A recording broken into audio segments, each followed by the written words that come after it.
What's up, folks? I'm Private Hudson, and this is Roadwarden. Roadwarden is the best book that I've ever read in my life. You play as John Warden. Each day you wake up, you say it's warden time, and you go around wardening all over the place. Half the people in the game talk like Hank Hill. I tell you what, and those gosh darn necromancers from the White Marchers deserve to go to a clean burning hell. I tell you what.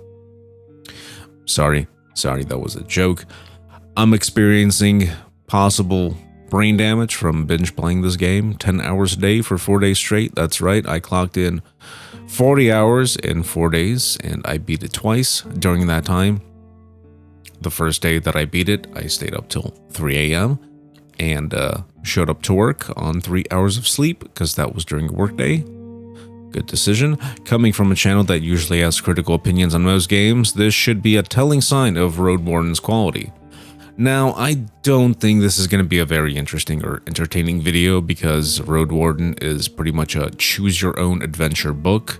However, unlike some other text-based adventure kind of games that are literally a fucking Word document, Roadwarden does have RPG elements, a unique sepia aesthetic with simple pixelated graphics and some decent lo-fi atmospheric ambient music.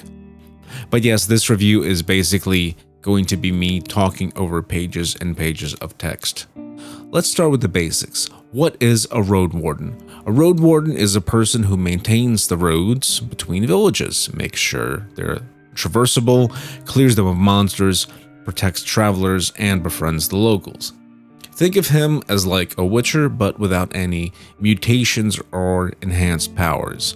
Road wardens are just regular people for the most part that may have been soldiers or adventurers in the past. The setting is a fantasy one with various monsters, beasts, religions, and magic. There's an extensive backstory here that I'm not going to get into, but you can read up on it in the game's glossary.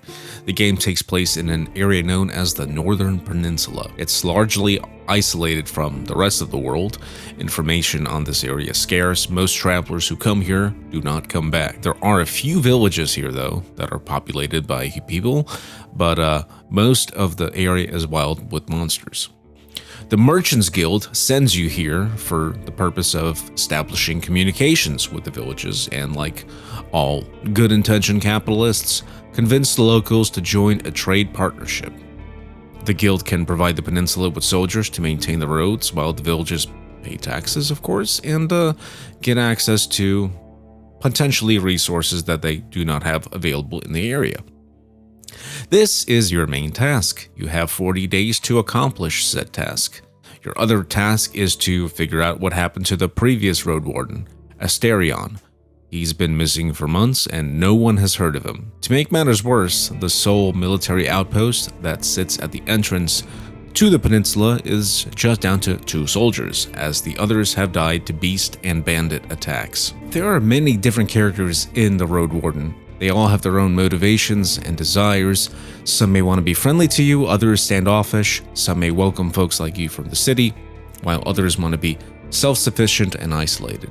It's up to you to decide how to deal with these people. There are 3 classes you can pick from: Fighter, Mage, and Scholar. Fighter, as you would expect, does the best in combat and starts off with a crossbow in addition to the axe. The crossbow would otherwise cost you 30 dragon bones, which is the game's currency for the other classes. The mage is able to cast some simple spells in combat situations in lieu of less combat power, and get some additional text throughout the game, as you can use your pneuma, which is basically mana, to sense for magic in some areas. Pneuma can also be used to heal you when you go to sleep. You have a max of 5 a day, with a small amount that gets regenerated when you sleep. And then lastly, you have the Scholar, who is the worst in combat but has additional text, as he's the only class that is literate and is knowledgeable of some of the peninsula's lore. Additionally, he's able to brew potions on alchemy desks. After you pick your class, you then get to pick your personal goal. This is your 3rd major task. There are a couple of options here, from wanting to help people, becoming a hero, escaping from your dark past, getting rich, etc.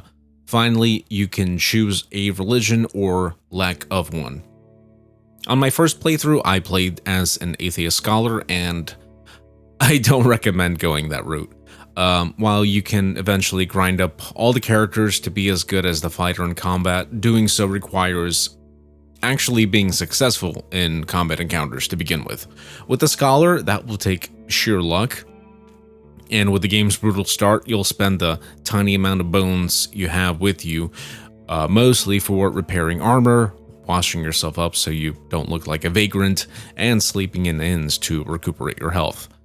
On my second playthrough, I played as a mage who was a member of the Order of Truth, aka a Seeker. I started out with a necklace that bore the symbol of the right, and that's right with a W, W-R-I-G-H-T, not right like MAGA, which is what they worship. You have an option of wearing it or not, so you can blend in with people of other religions. I said, fuck that shit, and wore it all the time, pissing off all the druids and pagans. It was hilarious. There was so much more additional text throughout the game just by wearing this cross, and I got the ability to pray before combat encounters, and I just love that additional flavor text. Also, if you choose a religion, you still get all the dialogue options that an atheist gets, because an atheist is just going to say, no, I don't believe in that crap. But you can still say you don't believe in something and even go against your own religion. So to me, it doesn't make sense to play as an atheist, unfortunately. Pro tip, I'm an atheist myself. There's nothing to gain in that department, as all other religions grant you a significant amount of additional dialogue. And combat was significantly easier. The mage is okay in fights at the start, so it is easier to improve his combat skill, but the capability to cast some single spells during combat significantly reduces the initial difficulty of the game. You start out with barely any resources. You need to eat, you need to sleep, you need to maintain your armor, and you need to keep yourself clean. Being covered in mud and blood significantly reduces your charisma, so people won't want to talk to you. The game does get easier over time, though. Successful combat encounters improve your combat skills, as I mentioned earlier, which makes subsequent encounters slightly easier. Completing quest rewards you with bones, allowing you to purchase better equipment, which will, improve combat as well. The gameplay loop here is basically wander around the peninsula as much as you can during the day. You'll clean up roads, mark down important places on your map. Before it gets dark, though, you better find a place to sleep, because that's when the monsters go batshit crazy. The next morning, continue wandering around, find villages, talk to people, make friends or enemies, and complete quests. Remember, you have 40 days to get as much done as possible, so use your time wisely. I finished the game twice. Both playthroughs took me around 20 hours each, and I gotta admit, I still haven't seen all there is to see in the game. That's all I can really say without spoiling anything. As for cons, sometimes there's just way too much text.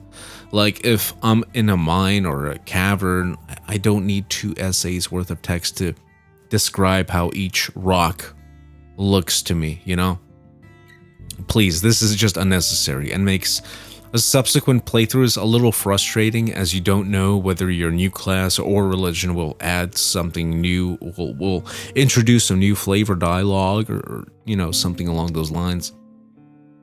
Also, being able to save load whenever you want, tough decision to make. Let me quick save. Oh shit, I picked the wrong one. Quick load it is. Lost the combat encounter. Quick load, let me try again or run away. This system is so easy to abuse, especially when it comes to an early game money-making exploit that I won't mention. A better option would have been to keep the save load system for the easy difficulty mode and have it only save when you sleep for normal and hard. Although my system also wouldn't be perfect, because if you died in a combat encounter, then you'd have to restart the day. So I don't know what would be better other than having some personal restraint. Lastly, some important pieces of text, such as people's names or locations, are often highlighted. You encounter so many people along the way. I wish you could just click on these highlights and they would take you straight to the glossary. instead of having you to, kind of check manually on, because you honestly will forget who some of these people are. Overall, I think this game is a masterpiece. I'm not a fan of reading books, particularly due to the lack of interactivity with them. That's, why I prefer video games. And Roadwarden has just the perfect mix of a captivating fictional world with significant choice-based dialogue that can have drastic consequences that will make, continued playthroughs so much different than the first one. I highly recommend it. It's a cheap game too. It's only $11 on Steam. And you know what? It even has a demo. So if you like what you see or hear from, by all means, give it a try. Try out the demo.